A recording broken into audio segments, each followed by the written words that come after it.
And I'm going to send all the squads back upstairs.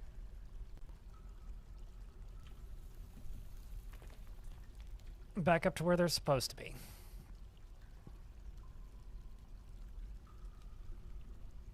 Who just wants to chill in your other 2 heads? You mean there's 7 heads. So there's quite a few additional heads on top of all that. Also, we're making an artifact, which is using 3 pieces of tower cap, gizzard stones, raw adamantine, cow leather, etc. It's going to be expensive.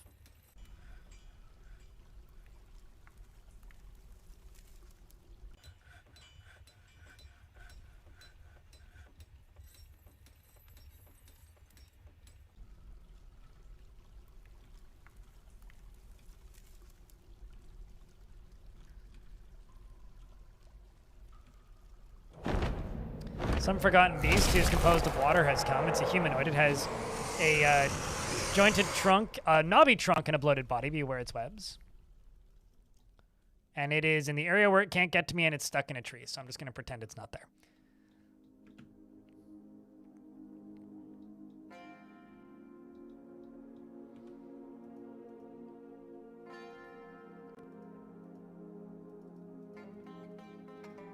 So I'm going to reiterate this from earlier. I still agree with Clino. I'm very excited for Dwarf Fortress right now because something cool is happening soon. I can't say what it is or when it is because that would be rude. But you might want to tune into the stream tomorrow.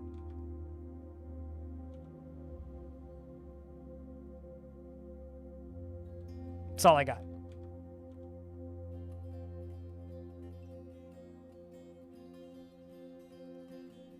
I'll also say that I really hope that I have more energy than I do today because, my God, I'm like going kaput today. The dwarf, the farmer, has created Tesh Kudgudgid, a tower cap amulet, and offers it to Thunderfile, the crystal storm. This is a very expensive amulet made of wood somehow. All craft ships of the highest quality. It is encrusted with oval siltstone cabochons encircled with bands of tower cap and rectangular slate cabochons, oval raw adamantine cabochons, elkbird leather, and this object menaces with spikes of trashmac, thanks for the raid, and spikes of adamantine cabochons, and spikes of tower cap. On the item is an image of Irel Wieldlove, the dwarf and dwarves in tower cap. Wieldlove is surrounded by the dwarves. Eric relates to the ascension of the dwarf Wieldlove to the position of Baron of the Bolt of Contest in the year 26, and the item is an image of Brave Lyric, the rusted metal spear in clear diamond. And ads are running. I was trying to read until the ads stopped. Sorry if you just got slapped with an ad, but welcome, Raiders. Hi, hello. Hello, Trashback. I hope you're hearing that second ad because I need to yawn. I did drink my coffee today, too. Jesus, man.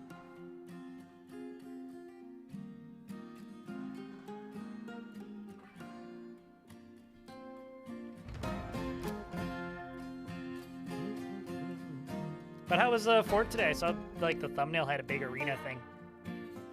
Hopefully it was good Fort. I'm trying to dig into hell. There's also an absolutely, completely, utterly, totally, 100% irresponsible number of hydras on my map. On top of that, there's also a ridiculously irresponsible number of dragons on my map. And on top of that, there's a just about clearly nearly as irresponsible number of Dwayne "The Rocks" Johnsons on my map.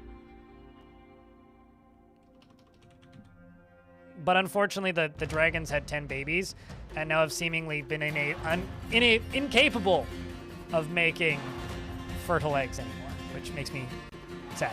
So I'm waiting for these dragons to grow up so that we can... They're like 7 and 8 years old mostly. You forgot the Ettins, so don't worry about them.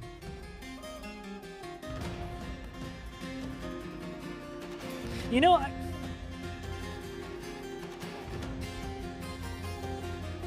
what are the odds that I just have too many animals on the map? I mean, I do have like a ridiculous number of kittens. Apparently, I actually wasn't fully aware of that. Because I'm seeing the rocks aren't laying. No. I'm seeing the rocks aren't laying eggs anymore either.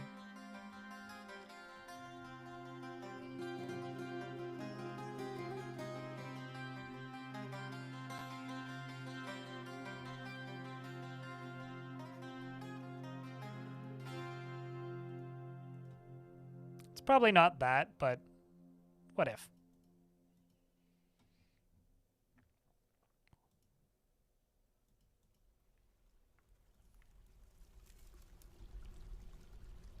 Sorry to all you cat fans out there, but I'm slaughtering a lot of cats. I'm also just going to give up on these bears.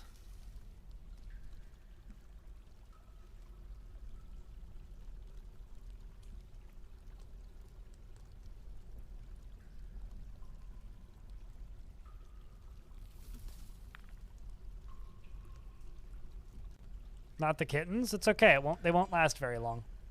They'll only take like one good hit with a hammer.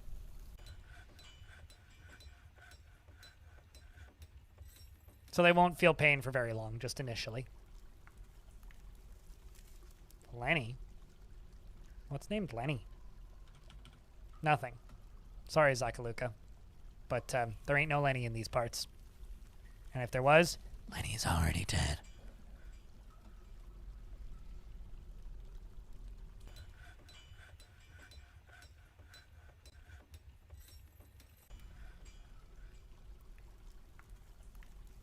Now, there's a non-zero chance I'm just digging straight down into something that will kill me.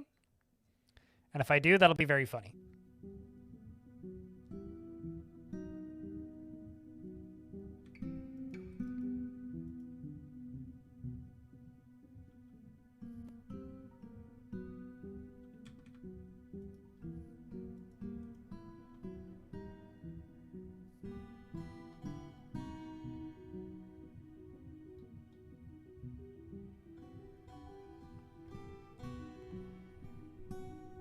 The average dwarvish child trauma experience in this game makes you feel better about your... That's not supposed to be the takeaway, but...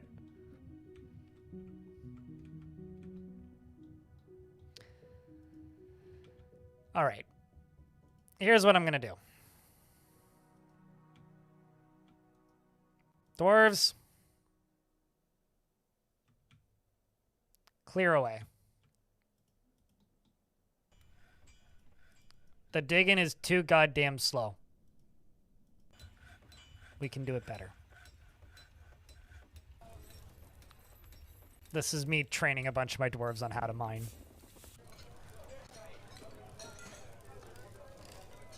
Let's just forbid that temporarily.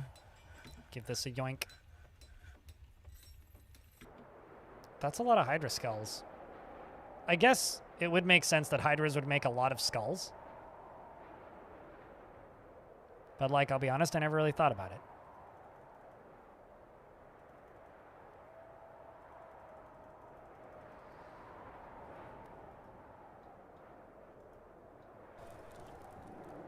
All right, Squads is back. I'm trying to get all of my miners up to Legendary so that they can actually dig through the Adamantine at a reasonable speed.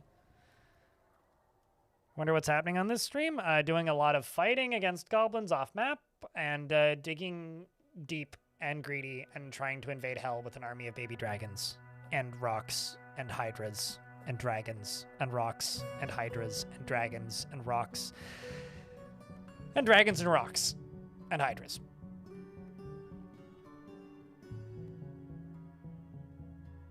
Also, the Heavenly Hammer. I think that id here, Stop Tour, the Heavenly Hammer, won the name of mechanisms. The Heavenly Hammer of mechanisms, you've won the best name, Dwarf. Just the Heavenly Hammer was already pretty good, but of mechanisms, it's even better. Clashed with 285 goblins, slaying 10. Well, at least they're slaying 10 at a time.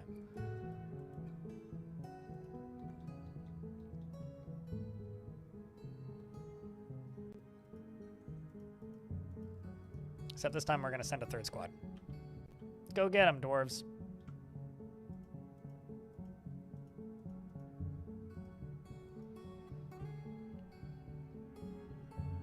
A bunch of them are going to go get the Adamantine breastplates, I presume. Oh, I mean, I'm sure you would if you weren't in prison. Carbohydrates. We've got some random additional meat shields appearing.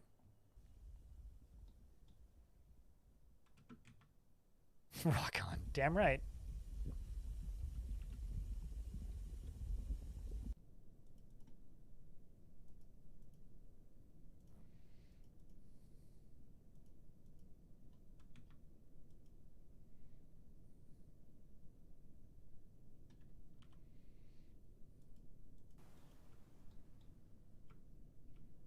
So yeah, no, they're doing this purely because it's fast and easy.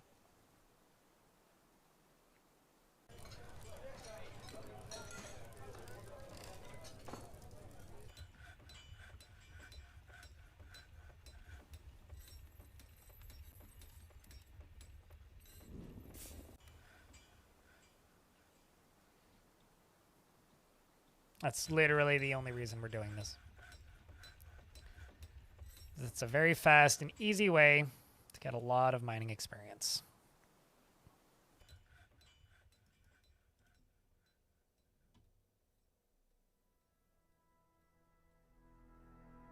A dragon, a rock, and a hydra walk into a fort.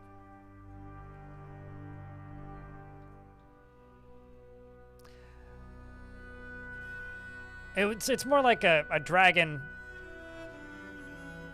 and a hydra roll a rock into the fort.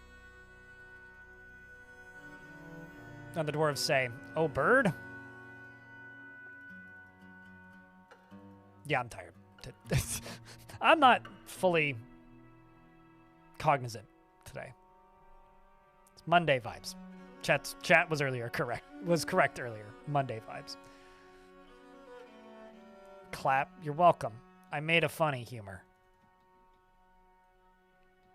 This is what they pay me the bucks for. I can't say the big bucks, but some people do pay me bucks for this.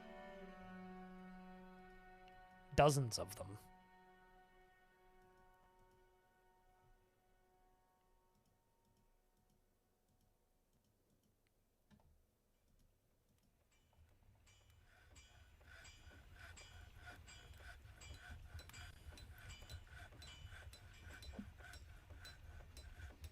Another hydra has gone into a wild state, but it's fine because it's in a cage. So it's not really a threat to us. I don't even know how that... Whoa!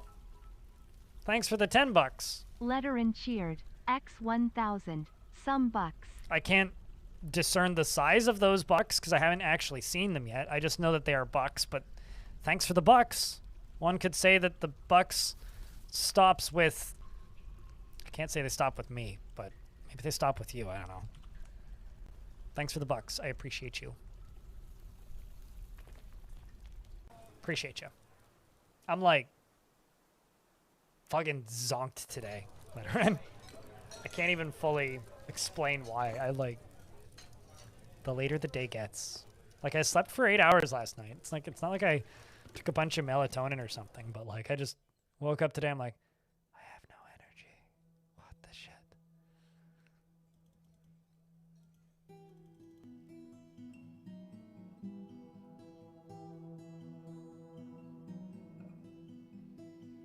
Where for multiple work orders should use the same type of workshop, like for example stone order, but for one reason only whenever it gets used. There's like a setting that you can enable to do something like that, but outside of that I don't know why that would happen. Aside from maybe things getting canceled because the item isn't available, or like, yeah, I don't know why that would be happening. I mean, maybe you've gone into here and like enabled this, but outside of that, I don't know what would cause that.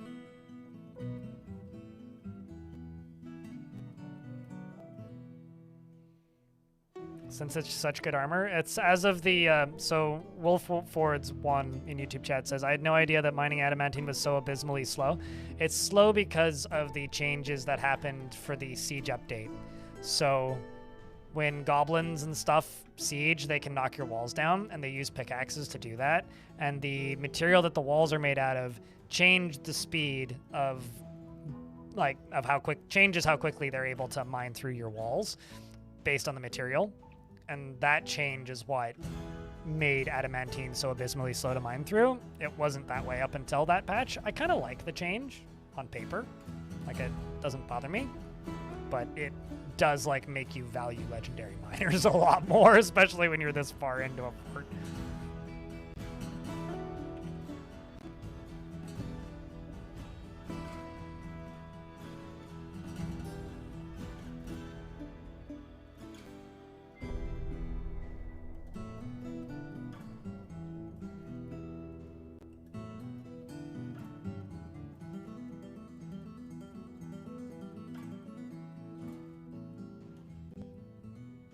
Oh, wow.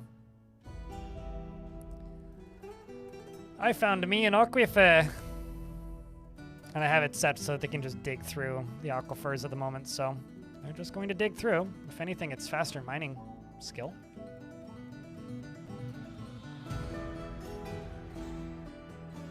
But yeah, my more novice miners are gaining mining skill way quicker doing this.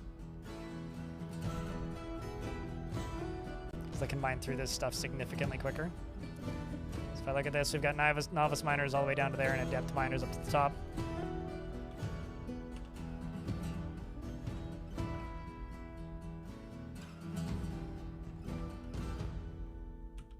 It's also why I have them using adamantine picks, because they're so much better.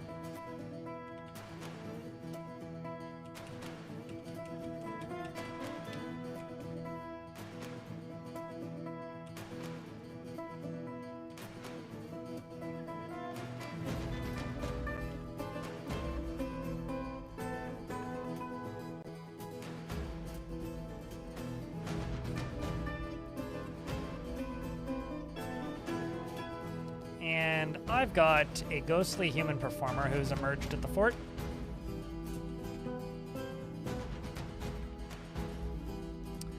Which must be memorialized.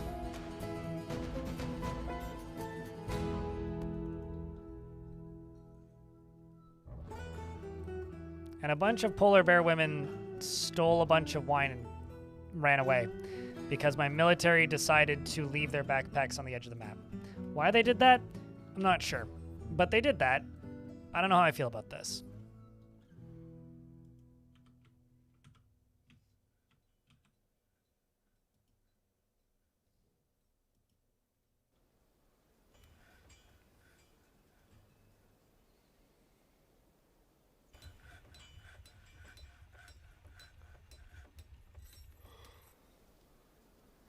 Is big thing happening tomorrow? Maybe not that big, but something I'm excited about.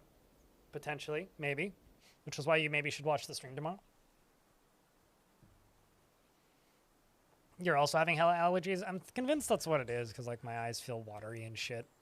It's not like bad enough to take pills for. Especially considering like allergy meds will make me tired-er. They will in fact increase level of tiredness. Which won't necessarily make things better.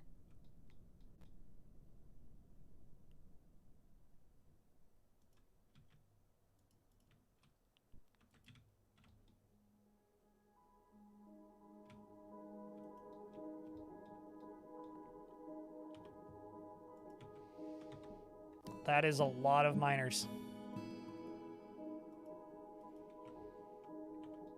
All getting mining experience simultaneously.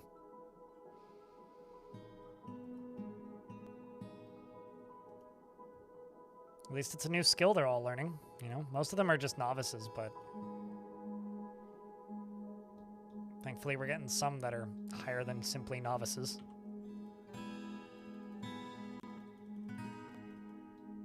But yeah, honestly, I think that Tibe hit the nail on the head actually with that statement. It's just the change is good because it makes miners more valuable. I completely agree. I completely agree.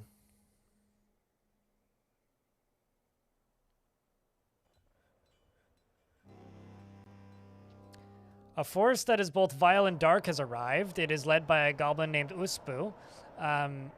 He is a baby snatcher, and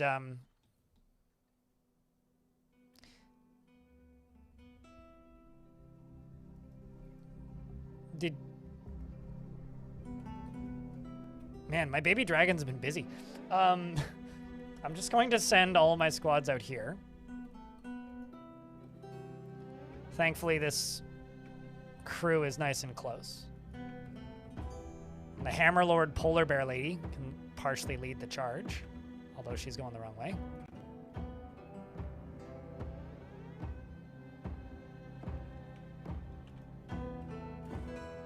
And we are arriving in the nick of time to help the little baby dragons.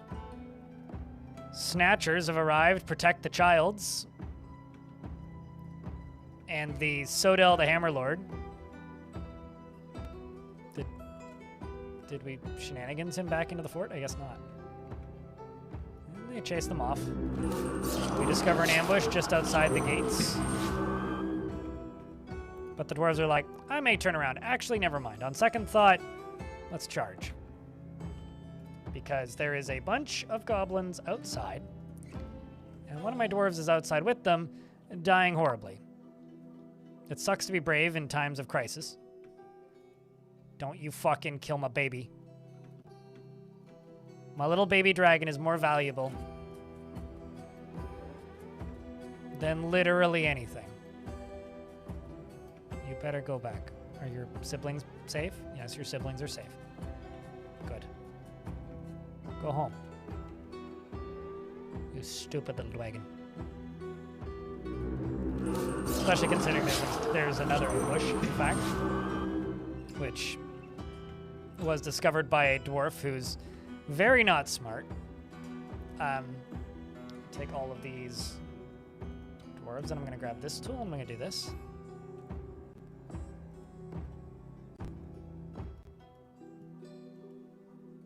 There's a bunch of miasma coming out of that. I need a bigger food stockpile. Bigger food stockpile it is. Guess what? I now have lots of space for food stockpiles. I wasn't even planning on using this for that, and that's what I'm going to use this for.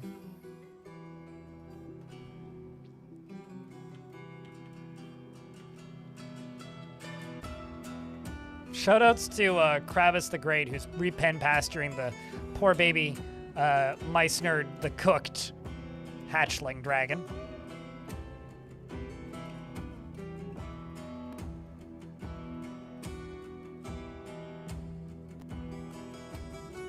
Baby dragons are the future indeed, but apparently we've created masterpiece Hydra meat roasts.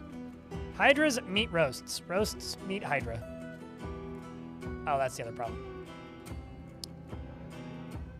Gotta enable all this.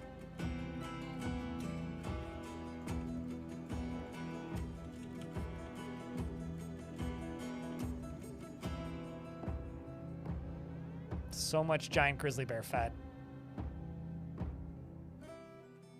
You were the one pulling the baby dragon back into the fortress because it decided to just run off and be silly and charge an entire goblin squad by itself. You were the one hauling it back in. That's all. A baby dragon decided to be cute and you were helping pull it back.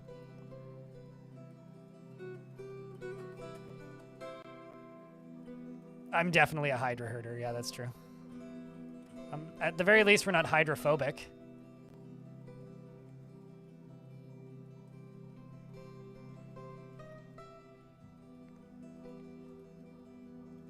And my squads have returned.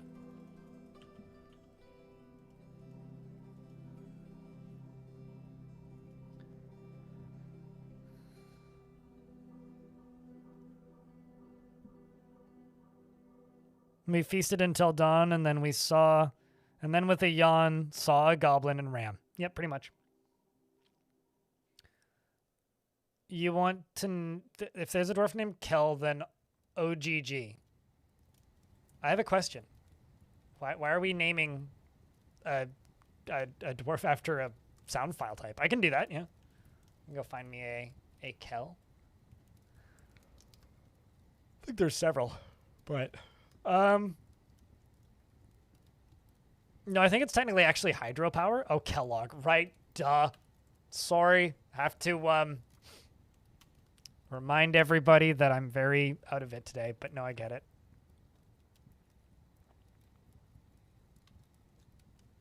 I guess it would be a log, like an L-O-O-G-G, right?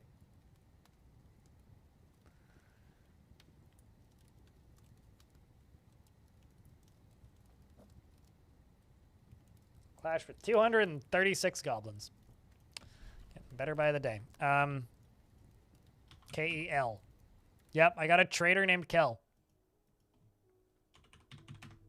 Log. Kellogg. Hope pick. Feel strong urges and seek short-term rewards, and finds helping others emotionally rewarding. He tries to keep things orderly and acts with little determination and confidence. He doesn't try to get things done perfectly and tends to be a little tight with resources when working on projects.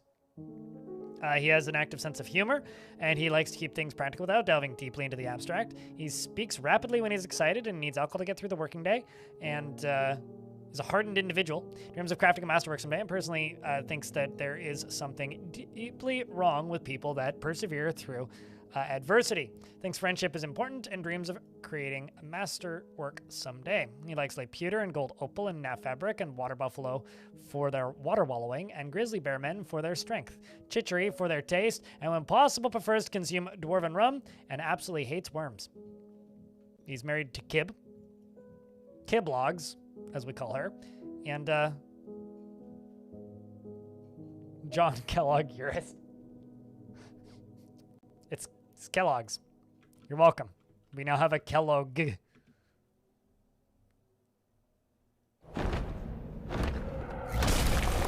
Some stupid Minotaur thinks it's strong enough that it can actually win a fight against my fortress, so I can already tell you that's not gonna go so hot for him.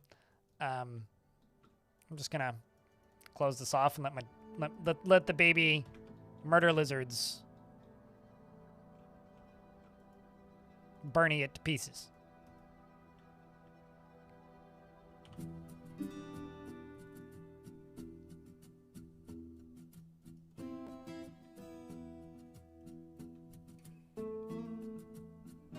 Like Special K for I liked Special K for the dried strawberries, but and as to be expected, BAP! Get him, buddy. It was a radish fire. They're all 8 years old. 2 more years, chat. Then they'll be able to make babies too.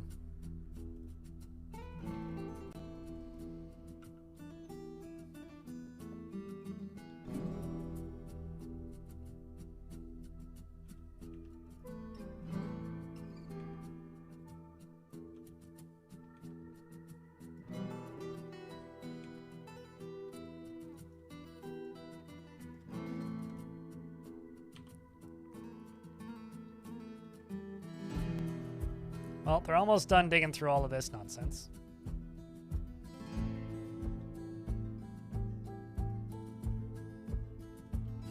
If I go up to here, at the very least we have a bunch of novice miners now, and adequate miners instead of just having a bunch of novice miners, we have mostly adequate and competent and above, which is good. It is, after all, one of the most dangerous jobs any dwarf can do.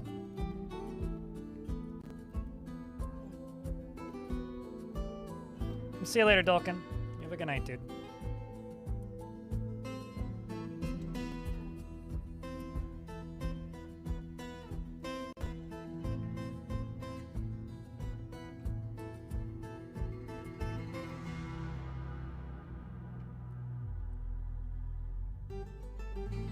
Queen Thing, thanks for the raid.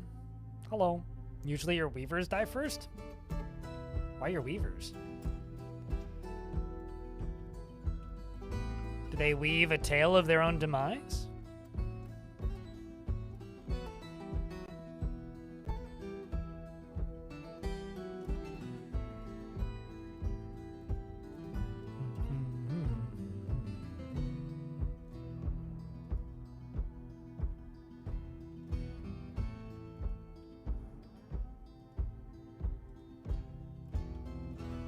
I have a feeling I can just dig straight through this, but that I don't actually know. How was the stream today? How was forts? I haven't seen one of your forts since the Mog Juice fort, so it's been a little bit.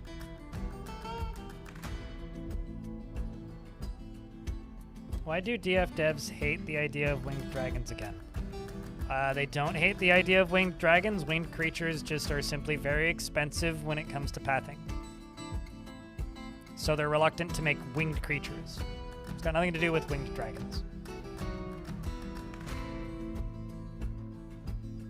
And yes, I realize we have winged creatures that, like, are forgotten beasts, but those aren't above ground.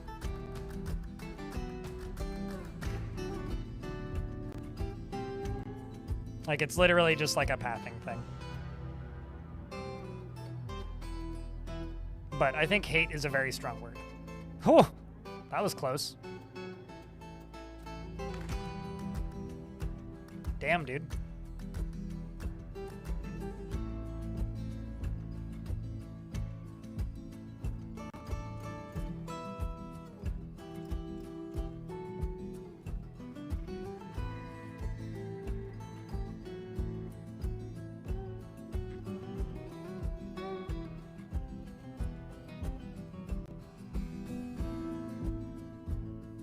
Talented miner at the very least. Adequate. Adequate. Skilled. Adequate. A+ for progress. About to get hit by some ads. Just let them run. I will pause the game if anything dramatic happens. But I have a feeling it's mostly just going to be digging unless we stumble upon something mean. This is a very, very, very, very deep lava tube. That looks sus as all hell.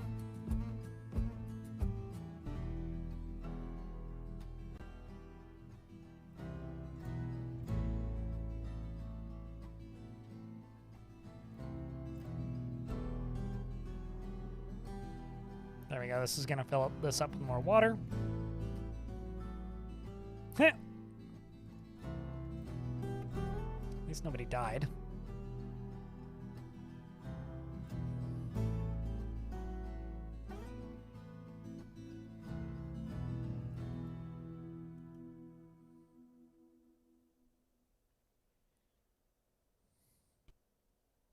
That's what we needed. So now we can dig through this and this, allowing this to get a little less deep so that the dwarves can actually traverse in here. There's more water back there, by the way, which is always fun.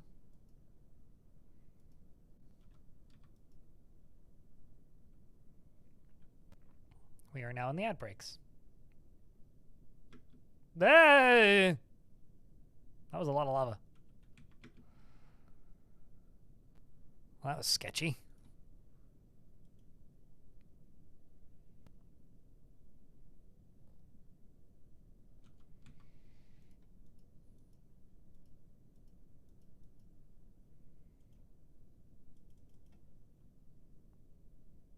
And go into the inkwell. Thank you very much for the raid as well. Jeez, everybody's raiding blind today. Appreciate you. This is also your first fort where you got adamantine? Oh man, you too are suffering through the slow adamantine mining speeds. I just had to dig out like a third of a layer to train my miners back up because they lost so much of their skill. That was a... Nobody saw that? Nobody saw that. And even if you think you saw that, trust me, you didn't see anything. Smile and wave, boys. Oh no, it's a ghost. Wow, that was quick. Oh, unrelated ghost, actually.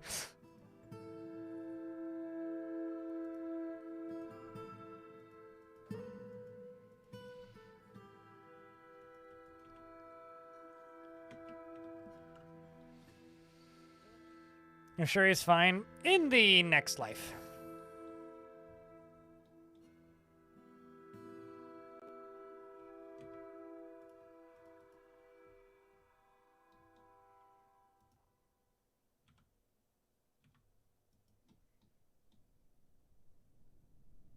But yes, I'm sure he's fine as well.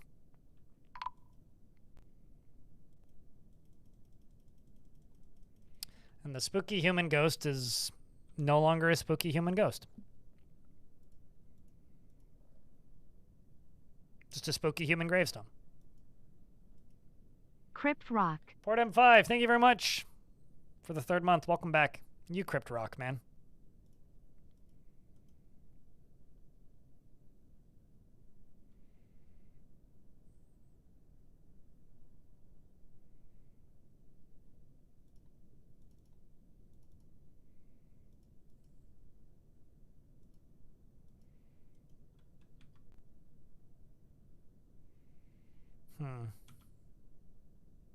There's just open space there. That is exceptionally dangerous. I was about to be like, someone's going to drown here. Doing this ain't going to do anything. You're either going to drown or you're going to climb out. There you go. You climbed out. You made it out. Proud. Oh, there goes another one. This is Double Dragon, who also got out. How about you? Okay. Just realized that this dwarf isn't, wait, okay, never mind. Isn't a dwarf. I was like, this dwarf has an elf name. That's because you're an elf, not a dwarf. Deep within this place, which is both strange and placey, we've uncovered a treasure of the gods, which is a bright metal great pick. All right, I need to know. Can you equip that as a weapon?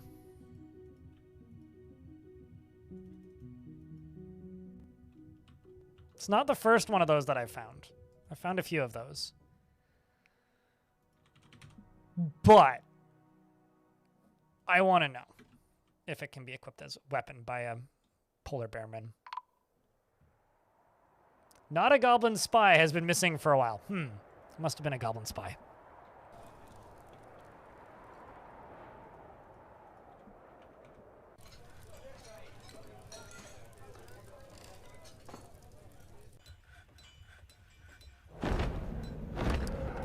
The Forgotten Beast, Semamakasatarilthalu, has come, an enormous blob composed of water. It has 2 short tails and squirms and fidgets. Beware its poison gas. I want to be like, oh no, a troglodyte will kill it. You know what? That's probably true. Like, this ain't gonna live very long. Skull drink? Simic skull drink. It's like the kids at the goth club sipping wine out of skulls. This is the deep within this strange place. We've uncovered another treasure of the gods. Ooh, what that? No. Wow.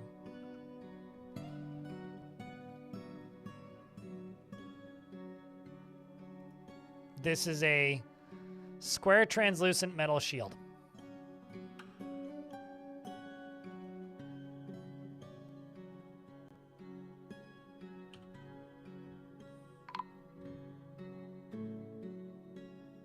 And that was the human that got eaten by the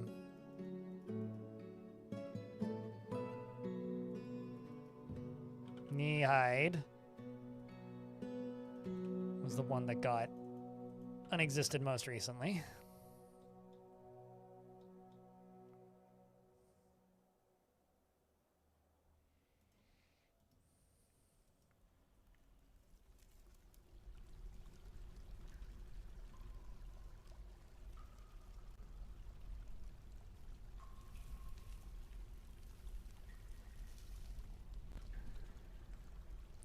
The bright metal great pick is just such a good image. It's just, I guarantee you it's too big for most of the dwarves to use, if not all of them. Although it's not heavy because Kiddo here is carrying it quite easily. I don't use items that don't have sprites associated with them, just because then I can't tell what dwarves are using weapons at a glance, and I find that really annoying.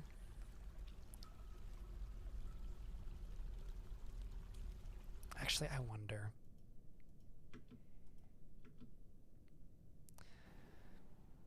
I'm going to unassign it and first see if I assign a polar bear person as a minor, if they'll just go equip it.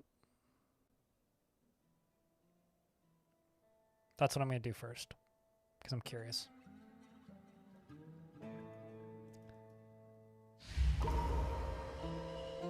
Okay. Like, if I just grab you and be all like, go be a miner, Darius, will you go equip it? Probably not. You're probably going to go the complete wrong direction. Some dwarf has claimed something. Oh, Nomald was here, of course. Yeah, so it doesn't equip it. Goes and gets a steel pick. But the next thing I'm going to try is, if I tell you to go equip it, can you and will you?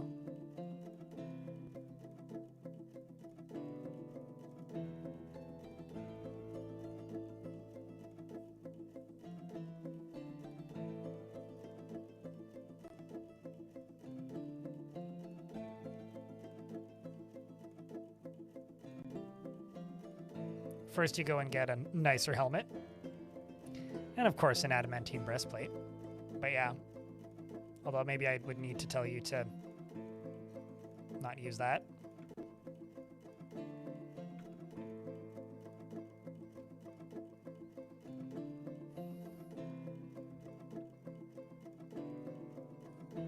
Yeah, no. So you can't wield it.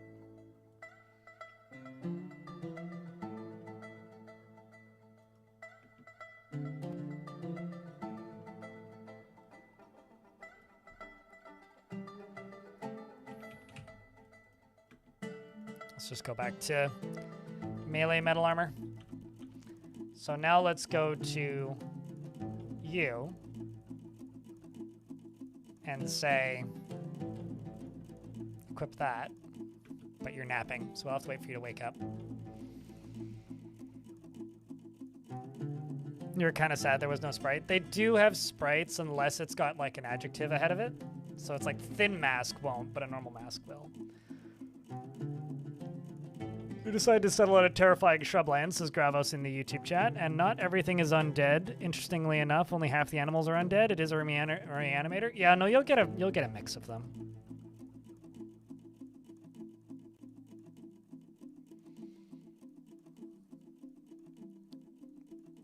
So a trick to embarking on really, really tall tiles, you have to generate a really, really tall world.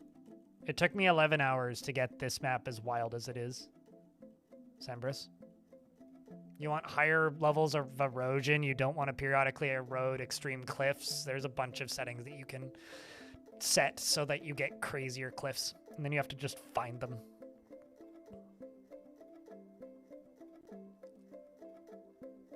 Hope they all get sprites eventually. There's actually a mod I do kind of recommend which does remove all of the sprite or all of the items from the game that don't have sprites associated, which is like mostly the like conical or blocky or square adjective items.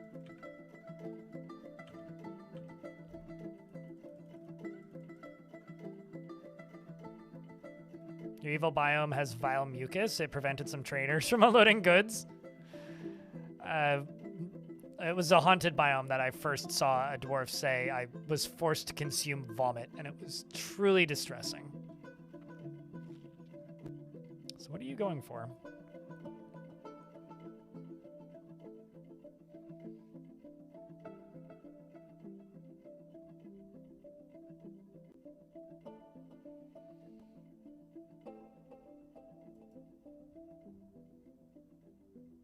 Wait, did you just go equip an iron buckler? Why would you do that? Right, well.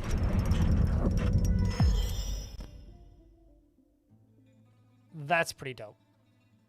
Hold on. So you've got a shield, a hammer, a great pick, and a shield? Anyway, we just got an artifact adamantine pick, so that's pretty dope. That's going to go to my general, I think. Actually, maybe the champion.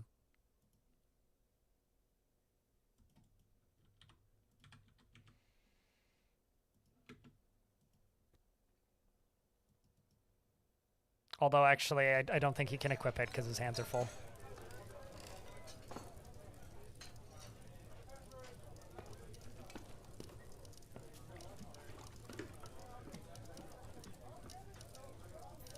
But the good news is the bear does, in fact,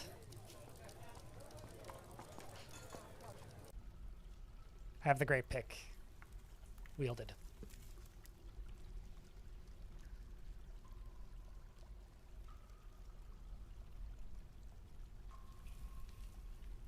Which is awesome.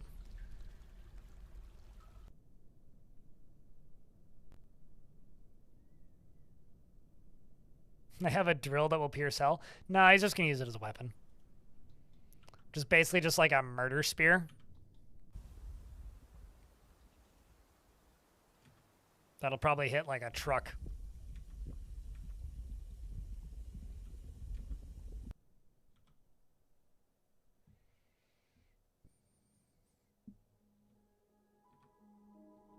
Are those rubies? Yeah, they are.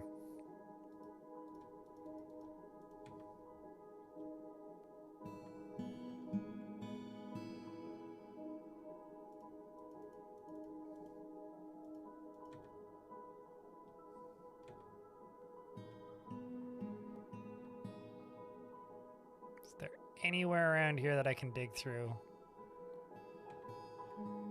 That'll make it drain at a reasonable speed. No, not really. Aside from maybe smoothing and fortifying it. Human caravan has arrived. Bits I don't really care about.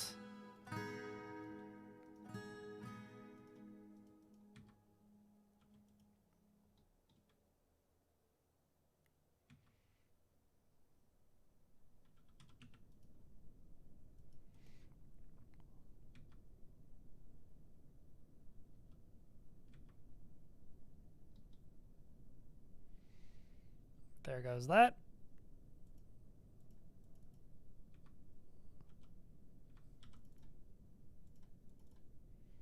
So you're going to dig up to there? Oh. And I can't even dig down through this. Well, fine then. We'll be double risky. Double risky all the way across the sky.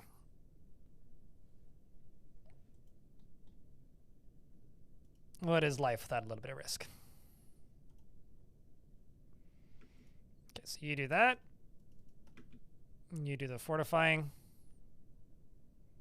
Lava spills out, which actually didn't go bad at all. Like, could have been, then there was...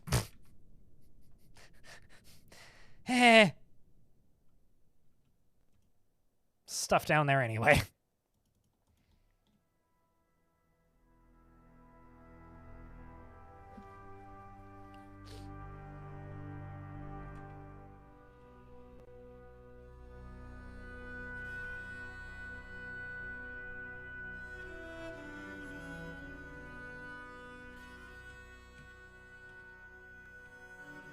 Yep, can't even dig into this. Have to do it manually.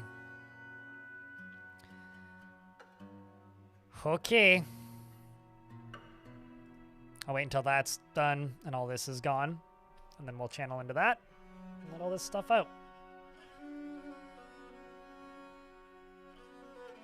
I'm that age, carbohydrates. What does it mean? Well, we still don't know. You know that guy is still making music videos for the Double Rainbow song? Like as of a couple of years ago. It's like every 8 months or so he'd put out another version of that music video. It's like, I respect the hustle, Like he just got a lifelong side gig out of just making variants, or somebody is on that YouTube channel. So either he's still alive or someone is doing that. Whoever owns the rights to that channel is just uploading new variants to that song every so often. It could be a family member, who knows?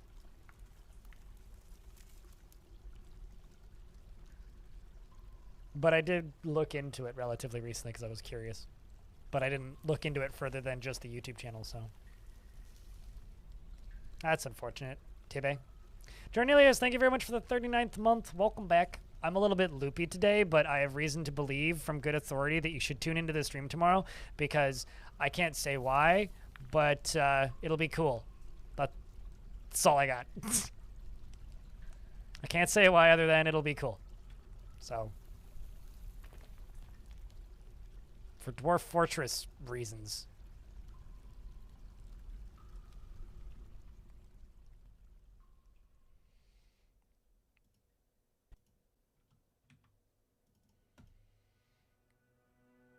Okay, you know what? Screw it. We're gonna go be risky.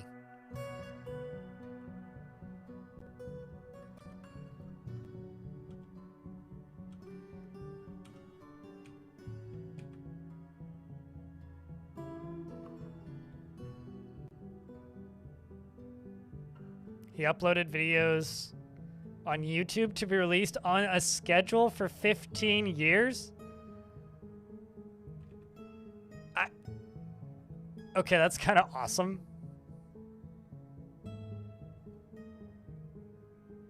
One-tap walls? Not adamantine walls. Maybe other material walls.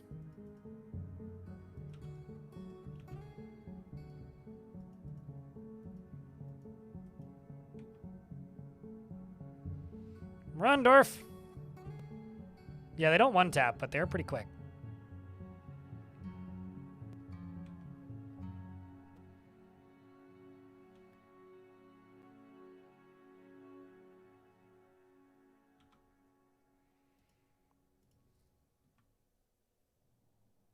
What? Saw that dwarf running through going, what are you doing there, dwarf? At least they have a other way out.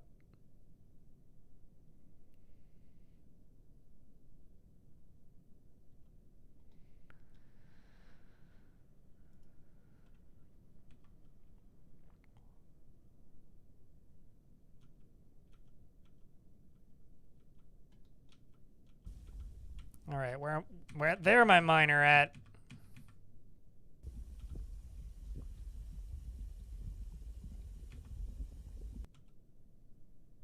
Perfect. So now I can just go down here and get all of that deconstructed and all of this removed.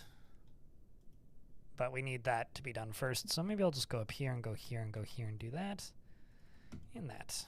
Although, alternatively, they could actually use this route, but I don't know if they will.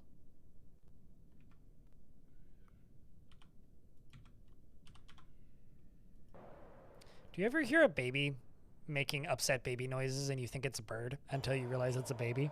I was like, that's a weird bird. And then I was like, nope, that's a baby.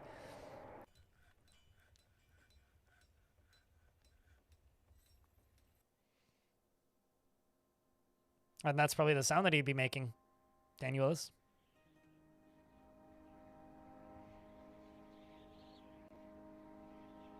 Are those geese? Yes. You hear honking beyond the horizon? Be funny if you weren't joking and there was actually like a flock of geese outside of where you live. Hilmar the dwarf.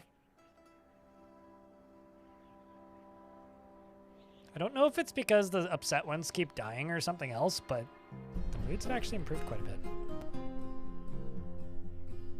So Anvil Bolts is a pretty good name there, kid.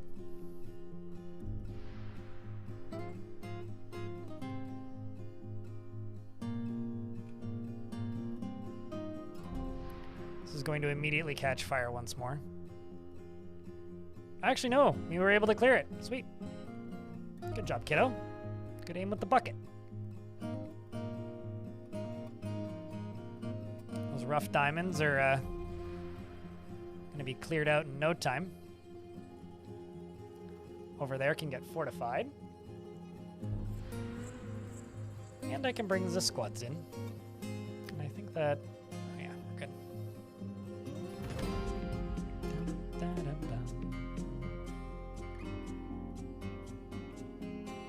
There's also water up there.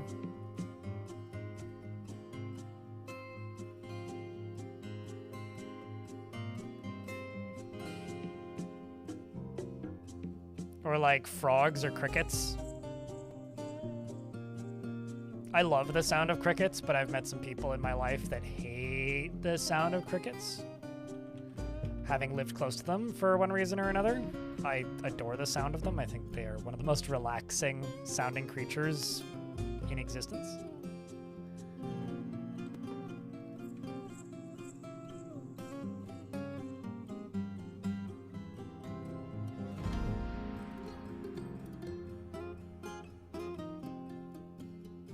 So you're carving a fortification there. Let's hope it's not a ball of fire. Oh, hey, something evil is emerging from the newly exposed pocket, and it has webs. This is a sludge devil. It's a very large humanoid composed of mud. My name is Mud. I'm here to...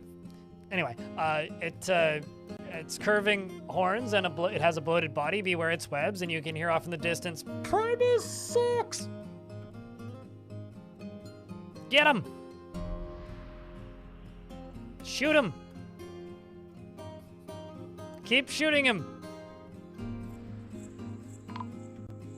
What? Oh. Apparently we found Not a Goblin Spy dead. Oh, well that explains it. I was wondering what happened to that Not a Goblin Spy.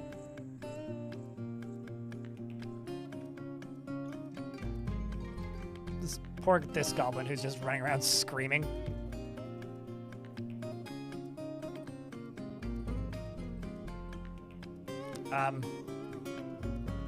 They don't seem to be doing a very good job getting close enough to him to shoot bolts at him consistently. Come on, you're supposed to free yourselves from the nets to be able to hit this sludge devil. I realize most of his body is broken, but like...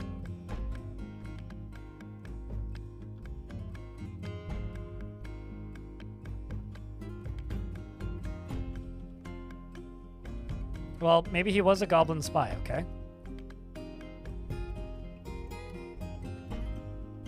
The only thing we truly knew for certain about him is that he was not a goblin spy. May have been one of many other kinds of spies, just not a goblin one. This is proving to be not as convenient as I wanted it to be.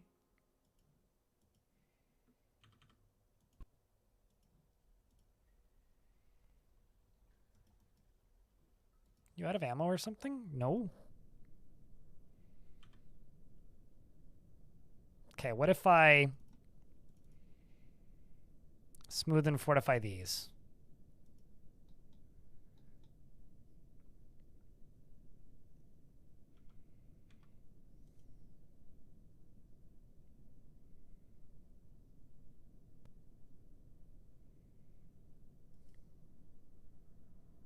Dwarves are having a rough week.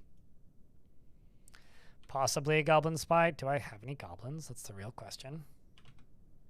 I don't have any goblins, so I cannot name a goblin possibly a goblin spy. What's your next best choice? Volend?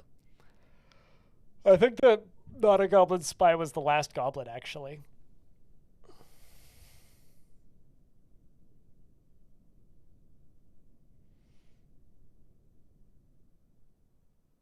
A dwarf will do?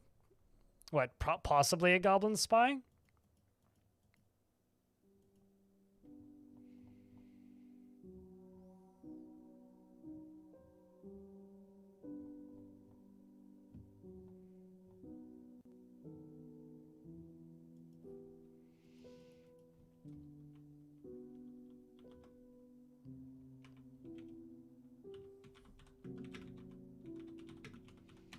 Possibly a goblin spy. Is given to flights of fancy to the point of distraction. She finds helping others emotionally rewarding. She is quite comfortable with others that have a different appearance or culture. She finds herself to be quite hopeful about the future. And she tends to hang on to grievances. She often feels cheerful, and she generally acts with a narrow focus on the current activity. She clicks her tongue constantly when she's trying to remember something, and she inhales sharply when she's angry. She needs alcohol to get through the working day. And dreams of raising a family, and personally prefers a noisy, bustling life to boring days without activity, views loyalty unfavorably and sees life as unfair and doesn't mind it that way, and finds those that deny their impulses somewhat stiff. She values a harmonious existence and dreams of raising a family. She likes Kshem likes, or Kib rather, likes Realgar, Silver, Peridot, Birchwood, Elk Hoof, Giant, Saltwater Crocodile Bone, Barrels, Guinea Fowls for their social nature, Milkfish for their silvery bodies, and the sound of the lavender drama when possible prefers to consume Steelhead Trout, Glass Eye, Plum Wine, and Rice Flour, and absolutely hates purring maggots. You're married to a Boyer, and that's it. That's the dwarf. Now let's fortify this.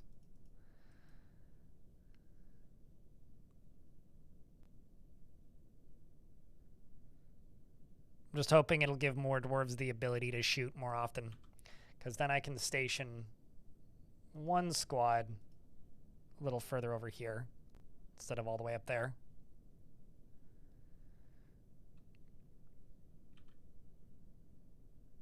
It's all good, Professor. Who the heck views loyalty unfavorably? Dwarves that don't like loyalty. I would guess.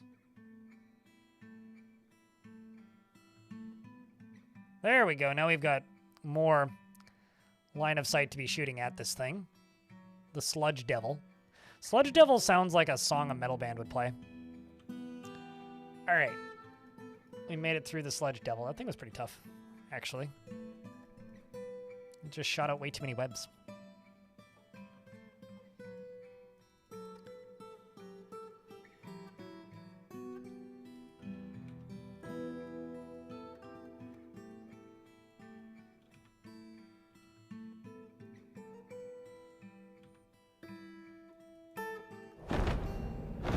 The giantess Faramay has come, a gigantic creature resembling a human almost unparalleled in size.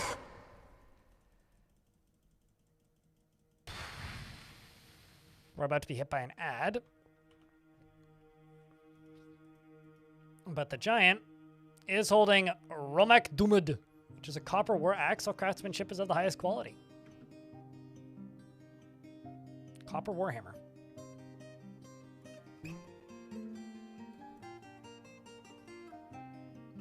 Disillusioned people. Yeah, actually. Hopefully it runs directly through my baby dragons. So the baby dragons can exhale and sneeze real suddenly and go brap! Remember how we were asking if they destroy artifacts? So, the item is gone, and there was very briefly copper steam, so... Yeah, it's, they definitely destroy artifacts. Wait. Turns out, they definitely do. This dwarf has trauma? You mean every dwarf? Copper steam, yep.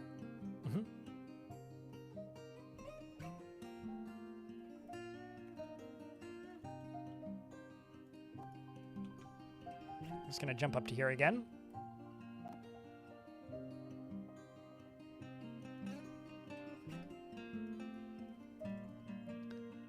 And I must send my squads back out.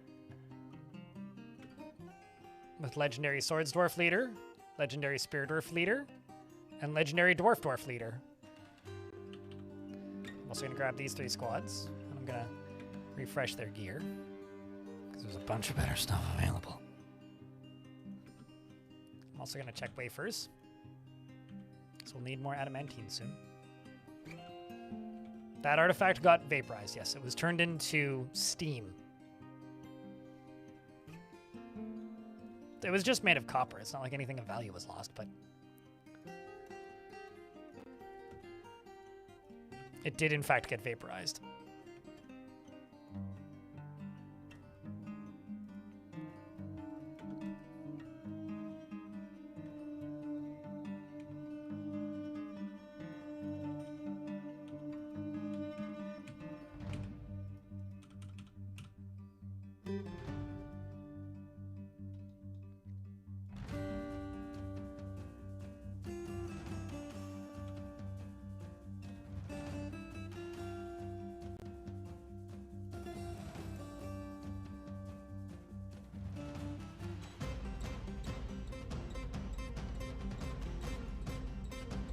And we are gonna dig down. See how far down we can get. So let's say at this point we're more or less strong enough to be able to do some silly shit.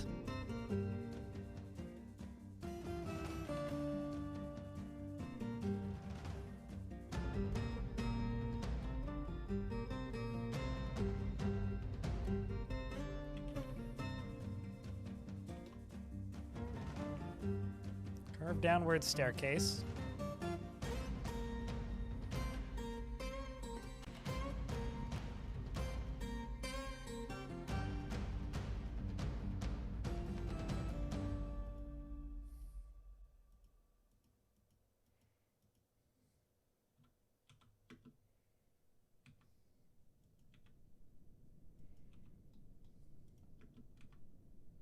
Down, down.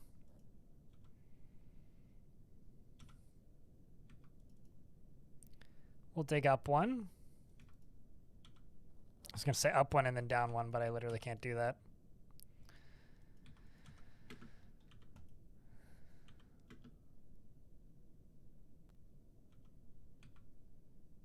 Let's see what's behind that.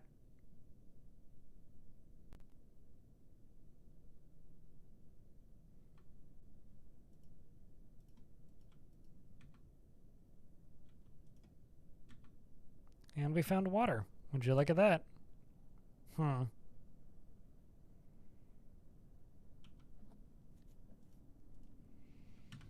if I do this, I wonder if I could connect these two effectively and get rid of that. It's possible. Should also dig through you. And into you, because there's water back there somewhere. Not bad so far. That's half the lava gone.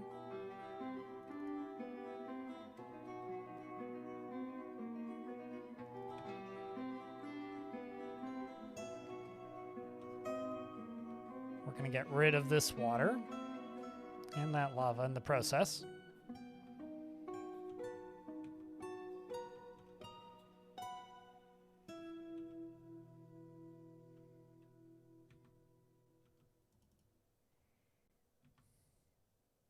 This kid is just hauling something out of there. As far as what? I think it was a boulder, but...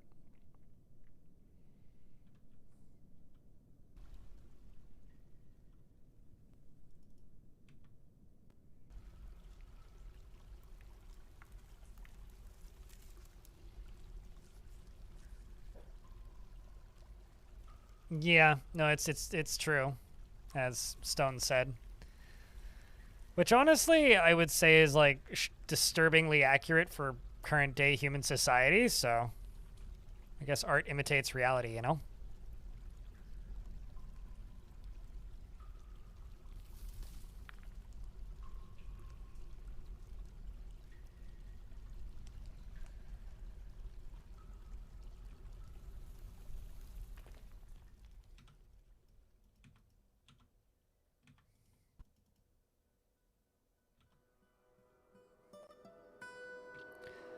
Well,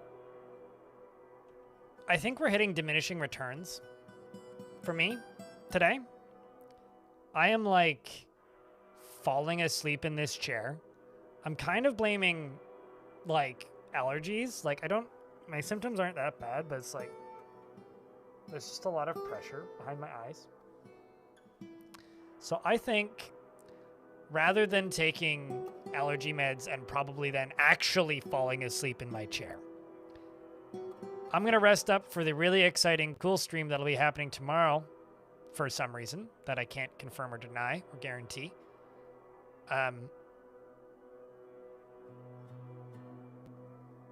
So I can prepare for that. And I will do some editing tonight on a project that might come out or it might not. I think that's me for the day. YouTube folks, I will shut you down first, but if you would like to come raid somebody with us, pop over here onto Twitch. Sorry for just doing a 6-hour stream today. I feel like I never streamed long enough when I end that early, but at the same time, thanks for hanging out and coming by. I do appreciate you. There was fire snakes down there, yes. Hey, Blind, did you figure out why dragons were not using fire breath against invaders? Nope. I have suspicions, but nothing rock solid. Alrighty, YouTube folks, I'm shutting you down first, and we will see you tomorrow for the very exciting, cool stream tomorrow that you should definitely tune in for. Yep. It's not like, you know, the magic update or anything, but it's still cool. Anyways, we'll see you later, YouTube folks.